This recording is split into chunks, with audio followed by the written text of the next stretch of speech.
Al Jazeera Podcasts. Today, Brazil under pressure as U.S. President Trump defends his ally, Jair Bolsonaro. The tariffs have no commercial motive. They're political and personal. We can only hope common sense will prevail. Now, the popular and polarizing former president is placed under house arrest. So what's next? I'm Malika Bilal, and this is The Take.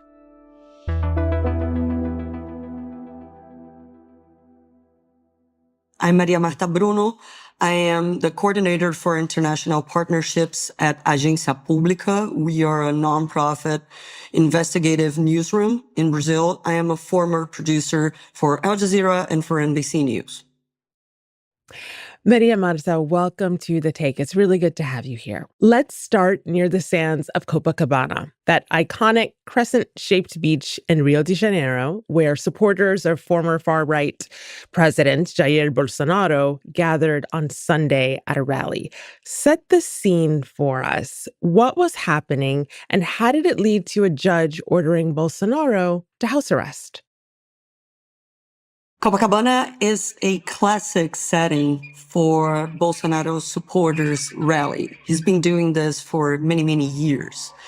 That's the place where they gather to protest or to support Bolsonaro when he was in office and after he lost the election. So the last rally in Copacabana Beach had one of Bolsonaro's sons, a senator, Flávio Bolsonaro, on stage. The problem that took place was that he did a live stream of Bolsonaro, of former President Bolsonaro, while President Bolsonaro was in his house in Brasilia, saluting, cheering to the crowd. How does that lead to his house arrest the next day? Bolsonaro had a measure that prohibited him from accessing social media. Therefore, since he, according to Supreme Court Justice Alexandra Locke, he violated this measure, Justice Moraes decided to put him in house arrest and once again reinforced the decision to bar him from using social media. Okay, so you mentioned the judge. Now, in his order, Supreme Court Judge Alexandra Locke had some pretty sharp words for the former president. He said Bolsonaro was trying to make a fool out of the Brazilian judiciary, writing that justice is blind but not foolish. He frankly sounds pretty fed up, but that might be because there's a history here. So what should we know about the story between these two? It's a long feud, Malika, between Supreme Court Justice Alexandre de Moraes and former President Jair Bolsonaro. That's because Moraes, he concentrates the reports on the main lawsuits that are related to the attempt coup d'etat that Bolsonaro would allegedly led in 2023, and other episodes that are linked to disinformation and attacks to Brazilian institutions. Bolsonaro has lashed out on Alexandre de Moraes multiple times since he was in office, actually. And his supporters, his political allies, and his sons, who are also lawmakers, they state that Alexandre de Moraes' harsh measures are actually part of a dictatorship status that he's trying to impose in Brazil. And Moraes is also under sanctions, and not just any sanctions that are usually reserved for people suspected of gross human rights abuses, terrorism. What's behind that? What's behind it? It's a very successful articulation that his son, Eduardo Bolsonaro, lawmaker, currently living in Texas, with Trump supporters and Trumpist lawmakers. At Agência Pública, we revealed last year that they were pushing for sanctions against both Justice Alexandre de Moraes and Brazil. Eduardo by then denied that he was pushing those sanctions. He recorded a video saying that they were not doing this. But we've been following their meetings in the Capitol and human rights committees where they were, again, gathering with Republicans and MAGA supporters looking for a punishment against Justice de Moraes. The final chapter in this was the 50% tariffs that President Trump determined in an executive order in the beginning of July. And last week, they determined that Justice Alexandra de Moraes would be punished with the Magnitsky Law, which basically forbids him to have any economic connections with American institutions. Wow. Okay, so I want to get back to the tariffs and Trump's involvement in all of this, but I want to lay the groundwork here for people who may be coming to this story fresh or hadn't thought about Bolsonaro in a little while. He is facing a lot of legal trouble, and that could end up with him in prison. So remind us, what is Bolsonaro accused of doing? How did we get here?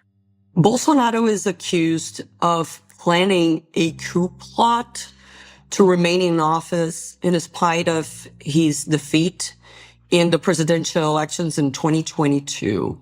The Attorney General accuses him of leading a criminal organization that tried to stage this coup and to attempt a violent abolition of the democratic rule of law. The climax of that took place in January 8 in the capital of Brasilia in 2023. That was 1 week after President Lula took office. Events that were very similar to the January 6, 2021 in the capital happened in Brasilia. Bolsonaro supporters, they stormed the Supreme Court headquarters, the presidential palace, and the Congress.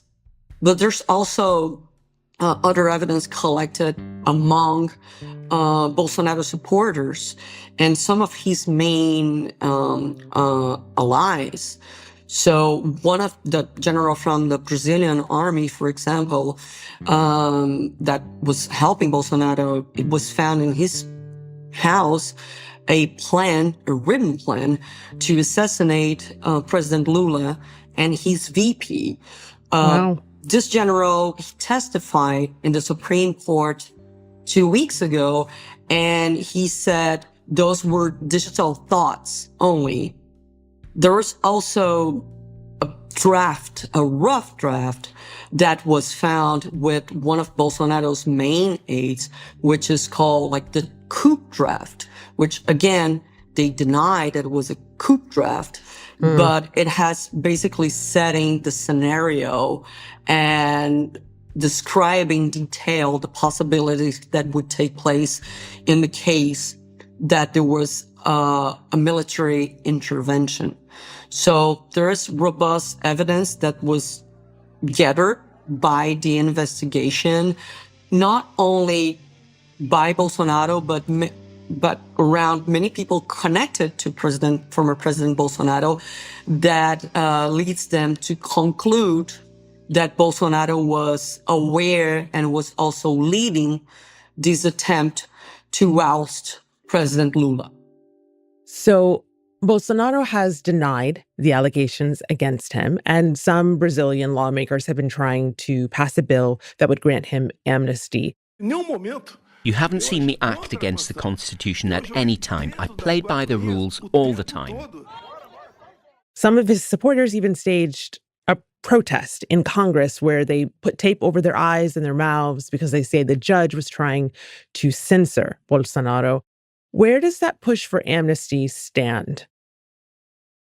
The request for an amnesty should be voted for the representatives to pass. So their struggle now, the Bolsonaro supporters in parliament, their main struggle now is to have the House Speaker put that amnesty request to be voted. For now, there is no sign that this is going to happen immediately or in the upcoming days. But given the speed of the events of this political crisis in Brazil, we cannot say that they can maybe do an articulation that can force the House to vote this amnesty. According to Bolsonaro's son, Eduardo, living in the U.S., he's also a lawmaker, and he's under a leave now. He said that this is the only way for him to try to start to ask for the lifting of the sanctions against Brazil, along with the U.S. officials in the Trump administration. So he's basically blackmailing the country for either passing the amnesty or harshing the sanctions against Brazil and against Supreme Court members. So, given all of that, what is the mood in the country right now? Of course, it's a very large country and you're not all across all parts, but from what you're seeing of opinion polls and from speaking to people, how are people feeling? How tense is it? It's funny because in the streets, there's a big sense of normality, and it's similar to other moments when we went through a political crisis. So when in 2016, when former President Dilma Rousseff was impeached, you see it like this strange sense of normality in the streets. But the temperature, when measured by the polls, is that most of the Brazilians, they do not support a general amnesty on President Bolsonaro and those that are being prosecuted for the events that took place in January 8. We're not talking of a vast majority, but the majority that goes after 50% or 60%. On the other hand, the support for President Bolsonaro is undeniable.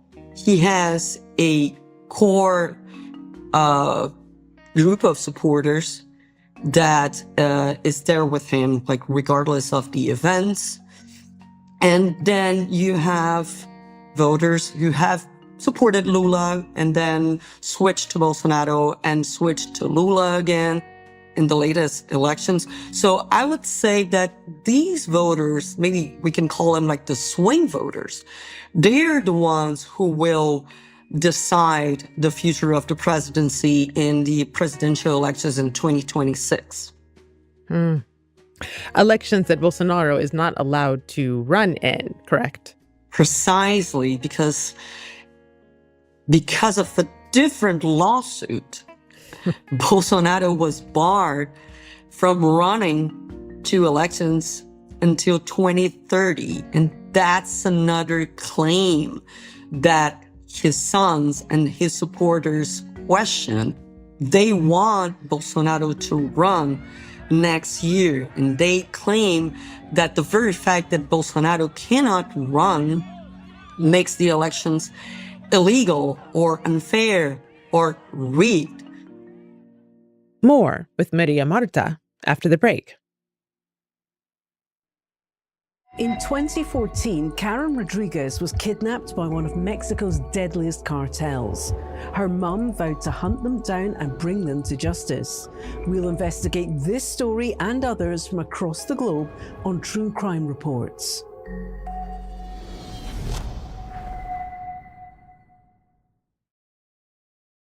So, Maria Marta, we can't tell this story without talking about the role of the U.S. and the role the Trump administration is playing. The administration hit Brazil with a 50% tariff on some Brazilian goods that went into effect this week. Now, President Trump directly linked the tariffs to Bolsonaro's trial, which he's called a witch hunt, a judicial witch hunt. So what impact could these tariffs have on Brazil's economy? Is this actually a big deal? It is a big deal. There's a lot of concern about the impacts, though we cannot feel it immediately because the tariffs just took place yesterday. There's still a lot of concern, and the government is preparing an economic package to help especially small producers who will be mostly affected by those tariffs. So we're talking on fruit producers. We're talking on fishermen. We're talking on coffee exporters. There's a lot of concern. And also, we must say that this subject has sort of captured the political agenda and the economic resources in the country. Because since the announcement of those sanctions, this is the subject that is prevailing. Because this is not affecting only Supreme Court justice members or the Bolsonaro family. This will affect real people. This may cost jobs.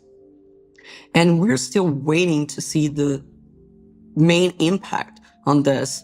According to the tariffs that by the date have been announced by the Trump administration, Brazil would look like if it was the worst enemy for United States, because Brazil has the highest tariffs among all countries in the world. And this is a scenario that simply doesn't mirror the 200 years of international relations between both countries. Wow. So you mentioned the potential harm that could come to everyday Brazilians. The irony here is that it was Bolsonaro's son who lobbied for these tariffs and the sanctions on the judge we mentioned earlier, Judge Guimarães. And while Bolsonaro does still have a lot of support, we've seen it on the streets, there were also rallies last week in support of the trial and against President Trump. So though he was once called the tropical Trump, it's not clear that the Trump playbook, which saw Trump return to office in the United States, is actually working in Brazil. Why is that? Yes, there is a backlash.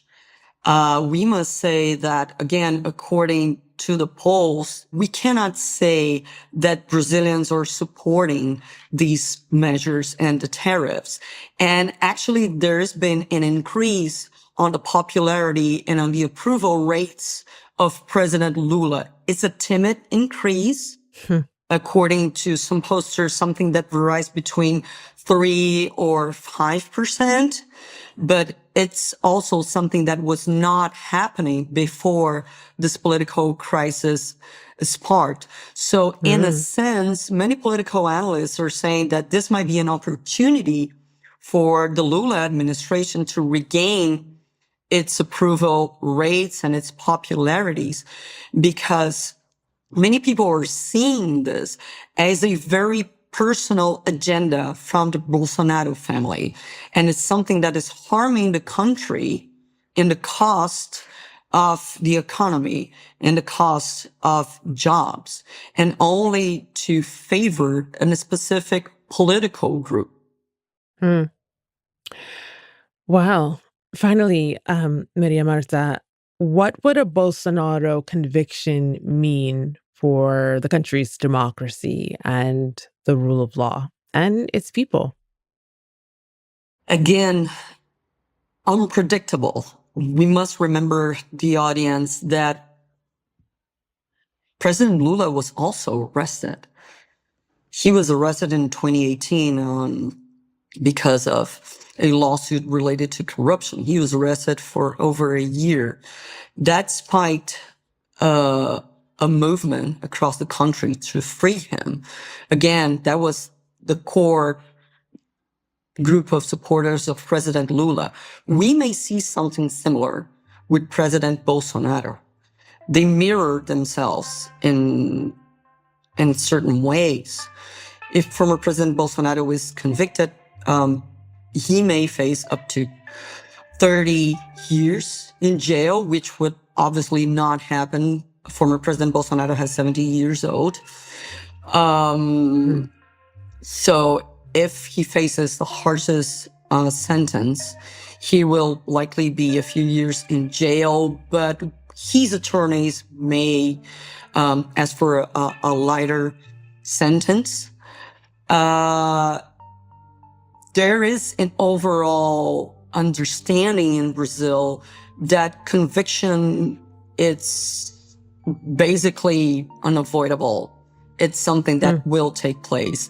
And that all the struggle for amnesty, the sanctions, and all the narrative that Brazil would be under a dictatorship from the Supreme Court is actually a strategy from Bolsonaro's defense to loosen his conviction.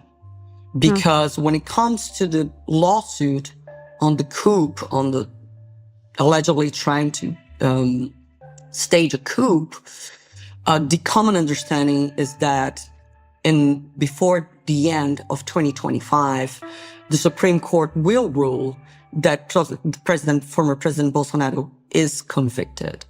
So that what we're all seeing, the whole crisis now, it's basically is part as a strategy to make this punishment lighter. Well, Maria Marta, thank you for breaking this all down for us and following all of those threads and where they lead. It's complicated, but you helped make it easy. I appreciate it. Thank you, Malika, for the invitation. And that's The Take. If you're short on time but still want to catch the highlights, check out our YouTube Shorts. We post quick clips with the best moments from our episodes that you don't want to miss. It's also a great way to stay connected. Let us know what you think, and I'll see you tomorrow.